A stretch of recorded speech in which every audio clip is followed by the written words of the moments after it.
Dhaka board. Dhaka বোর্ডে আপনি grammar কখনোই কমন পাবেন না, এটা মাথায় প্রথমে রাখতে হবে। গত বছর 2024 সালে চট্টগ্রাম বোর্ডে প্রায় 95% গ্রামার রিপিট হয়েছে বিগত সালের বোর্ড প্রশ্ন থেকে। তুমি চেক করে দেখো, বুঝতে পারবে। ময়মনসিংহ বোর্ড, বরিশাল বোর্ড, সব বোর্ড, শুধুমাত্র ঢাকা বোর্ড ছাড়া সবগুলো বোর্ডে 20% থেকে 50% বোর্ড কোশ্চেন রিপিট করেছে, কিন্তু ঢাকা বোর্ড গ্রামার কোনো রিপিট করেনি। 2024 সালে ঢাকা বোর্ডে শুধুমাত্র সেন্টেন্স কানেক্টর, আবার বলতেছি সেন্টেন্স কানেক্টর। সিলেট বোর্ড 2015-তে আসছিল, মাথায় রেখো 2015-তে সিলেট বোর্ড 2015-তে সেন্টেন্স কানেক্টর যেটা আসছিল সেটা রিপিট করেছে 2024 সালে। 11টি প্রশ্নের মধ্যে মাত্র একটা প্রশ্ন রিপিট করেছে ঢাকা বোর্ড। অন্যান্য বোর্ডে অনেকগুলো রিপিট করেছে, কিন্তু ঢাকা বোর্ড কোনো গ্রামাটিক্যাল আইটেম রিপিট করে না, কখনোই করে না, খুবই অল্প পরিমাণে। ধরে নিবার 10% রিপিট করে না। কিন্তু একটা কথা খেয়াল করছে কিনা জানি না, 2015 সালের বোর্ড কোশ্চেন রিপিট করেছে। চট্টগ্রাম বোর্ডে একটা কোশ্চেন শুধু আসে নাই, বাকি সবগুলো আসছে। 2024 সালের সব প্রশ্ন রিপিট হয়েছে বিগত সালের বোর্ড প্রশ্ন থেকে, এবং সেই বোর্ড প্রশ্নগুলো হচ্ছে 2015 থেকে 2020-এর মধ্যে সবগুলো বোর্ড কোশ্চেন রিপিট হয়েছে। এর আগের কোনো বোর্ড কোশ্চেন রিপিট হয়নি।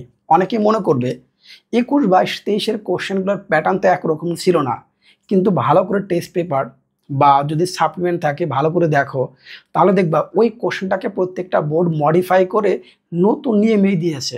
কিছু কিছু গাইড হয়তো দেয়নি, বাট নবদূত বল বা অন্যান্য টেস্ট পেপারগুলো বলো, ওরা কিন্তু এটা মডিফাই করে বর্তমান নিয়মের মান বন্টন অনুযায়ী কোশ্চেন তৈরি করে দিয়েছে।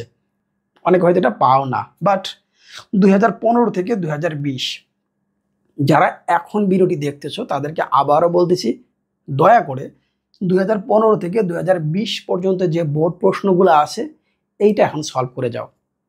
2 দিনে বলছি বলে সবগুলো তোমাকে কাভার করতে হবে, টার্গেট 95%। এই ভিডিওটি হিউজ পরিমাণে শিক্ষার্থী দেখেছে ইতিমধ্যে।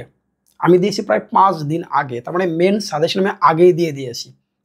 প্রত্যেকটা গ্রামাটিক্যাল আইটেম শুধুমাত্র ন্যারেশন ছাড়া প্রত্যেকটা আমি করে দিয়েছি, কতগুলো করে 20টা করে দিয়েছি। ওটা ম্যান্ডেটরি অবশ্যই করবা। এর সাথে যে কয়টা বাকি থাকবে এক্সট্রা প্র্যাকটিস করার জন্য 2015 থেকে 2020-এর মধ্যে কোশ্চেনগুলো বারবার রিভিশন দাও। এই নিয়মের মধ্য থেকে আসবে, এর বাহিরে না। তাহলে মনে রাখতে হবে গ্রামাটিক্যাল আইটেম ডিরেক্ট আমি কমন পাবো না, আমাকে এই প্রশ্নগুলোই মডিফাই করে আসতে পারে। ঢাকা বোর্ডে তো একদমই না, এটা মাথায় রাখতে হবে। এরপর আসে হচ্ছে রাইটিং পার্টের কথা। রাইটিং পার্টের কোশ্চেন বিগত সালের বোর্ড কোশ্চেন থেকে 80% এমনি কমন পড়ে যায়, যেটা আজকের পরীক্ষা হলো তোমরা জানো, নতুন করে বলার কিচ্ছু নাই। 80% হচ্ছে মিনিমাম, 100%ও হয়ে যায় কিছু কিছু বোর্ডে, মানে বিগত সালের বোর্ড কোশ্চেন থেকে চলে আসে। তাহলে সিবি, ফর্মাল লেটার, প্যারাগ্রাফ, কম্পোজিশন বিগত সালের বোর্ড কোশ্চেনগুলো পড়লেই হবে। আমি তোমাদের স্পেসিফাই দিয়েছি কতগুলো, মাত্র 10টা। এখানে 10টি দিয়েছে হচ্ছে কম্পোজিশন, কিন্তু কতগুলো বোর্ড পরীক্ষায় আসছে এখন পর্যন্ত সেটা অ্যানালাইসিস আমি শুরুতে দিয়েছি। যারা দেখোনি ভালো করে দেখবা ভিডিওটি, আবার দেখতেছি। তাহলে 15 থেকে 2020 সালের গ্রামারের আইটেমগুলো বেশি বেশি প্র্যাকটিস করবা, বাকিগুলো না, দরকার নেই। 24 সালের কোশ্চেন রিপিট হওয়ার সম্ভাবনা খুব কম, স্পেশালি ইংলিশের ক্ষেত্রে। আজকে পরীক্ষা দিয়েছো, নতুন করে বলার কিচ্ছু নাই, এটা যেন মাথায় থাকে।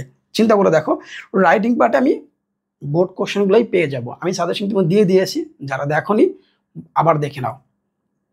ওই ভিডিও শেষ করার পর তোমরা এই ভিডিওর কার্যক্রমগুলো শুরু করবে, অর্থাৎ 15 থেকে 20 পর্যন্ত যদি কোনো কোশ্চেন বাকি থাকে সেটা তুমি প্র্যাকটিস করতে পারো, নাহলে কিন্তু বিপদে পড়বে। ইংলিশ ফার্স্ট পার্ট এবং সেকেন্ড পার্ট দুটো সম্মিলিত পাস কিনা এটা নিয়ে অনেকের মধ্যে তর্ক হয়, কিন্তু আমি এখন পর্যন্ত কোনো ওয়েবসাইট পাইনি যেখানে লেখা আছে স্পষ্টভাবে বলে ইংলিশ ফার্স্ট পার্ট এবং সেকেন্ড পার্ট দুটো সম্মিলিতভাবে 66 পাইলেই পাস। যদি তোমরা জেনে থাকো আমাকে লিঙ্কটা দিয়ে দিও, আমি দেখে নিব, আমি দেখে জানবো, তারপর আমি তোমাকে বলবো, এর আগে না। বারবার এটাই প্র্যাকটিস করব, এই নিয়মের মধ্য থেকে হবে। আমি যে 20টা করে তোমাকে গ্রামাটিক্যাল আইটেম দিয়েছি না, 20 ধরনের, ওই 20 ধরনের পারলে যেটাই আসুক না কেন তুমি অ্যান্সার করতে পারবে। আবার বলতেছি, বোর্ড কোশ্চেন সরাসরি কমন পড়বে, রিপিট আসবে, গ্রামার, এটা কখনোই ভেবো না। এবার আসো, এইটার বাইরে আমি কি আরও এক্সট্রা প্র্যাকটিস করব? যদি টেস্ট পেপার কেনা হয়ে থাকে তাহলে জিলা স্কুলগুলো আছে, এই যে জিলা স্কুল, এই স্কুলগুলোর প্রশ্ন তুমি প্র্যাকটিস করতে পারো টেস্ট পেপার থেকে। জেলা স্কুলগুলোর প্রশ্ন প্র্যাকটিস করতে পারো টেস্ট পেপার থেকে, তাহলে সবার চেয়ে এগিয়ে থাকবে প্র্যাকটিসের দিক দিয়ে। 2015 থেকে 2020 সালের সবগুলো কোশ্চেন ডান। এরপর আমি জেলা স্কুলের কোশ্চেনগুলো প্র্যাকটিস করবো, গ্রামার, দেখবা তুমি সবার চেয়ে এগিয়ে থাকতেছো। ক্যাডেট স্কুলের কোশ্চেনগুলো কখনোই পরীক্ষায় আসে না, ওটাকে বাদ দিয়ে করাই ভালো। এই তো, তাহলে আমাদের আজকের শেষ সময়ের এই প্রিপারেশনটার মধ্যে পার্ট এতে গ্রামার আর পার্ট বিতে হচ্ছে কম্পোজিশন। 40 আউট অফ 40 তোমরা কখনোই পাবা না। যাদের পাস মার্ক নিয়ে সমস্যা তারা প্রথমে এই দুইটা পড়বে আগে। যাদের পাস মার্ক নিয়ে সমস্যা, বলেন পাস করতে পারলে হলো, তারা সিবি এবং ফর্মাল লেটার, সিবি এবং ফর্মাল লেটার আগে শিখবে। এরপরে গ্রামার থেকে ট্যাগ কোশ্চেন এবং পাংচুয়েশন এই দুটো আগে শিখবা। তোমার 28 এমনি হয়ে যাবে, মানে 28 নাম্বারের উত্তর তুমি করতে পারতেছো, হয়ে গেল। তাহলে এই দুইটা ট্যাগ কোশ্চেন, পাংচুয়েশন এবং তারপরে মিলিয়ে ঝিলে তোমার মতো তুমি পড়তে পারো। তবে আমার দিক থেকে নির্দেশনা থাকবে, তোমরা অবশ্যই প্রথমে এই দুইটা ট্যাগ কোশ্চেন এবং হচ্ছে পাংচুয়েশন আগে শেষ করার পর বাকিগুলো করবে। যাদের পাস মার্ক নেই সমস্যা, ইনশাল্লাহ পাস মার্ক হয়ে যাবে। সব অনেক ভালো থাকো, সামনে আমার দিন শুরু হচ্ছে, ম্যাথমেটিক্স থেকে স্টার্ট করব। ভালো থাকো সবাই, আসসালামু আলাইকুম।